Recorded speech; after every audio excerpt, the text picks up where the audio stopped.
السلام علیکم۔ سندھ میں بلدیاتی الیکشن، پولنگ کے بعد ووٹوں کی گنتی جاری۔ کراچی میں سیاسی کارکنان لڑ پڑے، کئی مقامات پر ہنگامہ آرائی۔ تازہ ترین ویڈیوز کے لیے چینل کو سبسکرائب کر کے بیل آئیکن اور آل نوٹیفیکیشن پر کلک کریں۔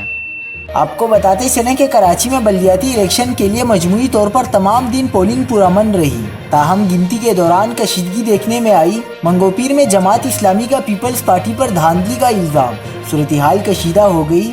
چنیسر گوٹ کے polling station UC8 government boys and girls secondary high school میں پیپلز پارٹی اور جماعت اسلامی کے کارکنان میں جھگڑا، کونسلر کے امیدوار پر بہیمانہ تشدد کیا گیا۔ لڑائی میں ڈنڈوں، لاتوں اور گھوسوں کا کلم کلا استعمال کیا گیا اور پولنگ اسٹیشن میدان جنگ کا منظر پیش کرنے لگا۔ پولیس خاموش تماشائی بنی رہی۔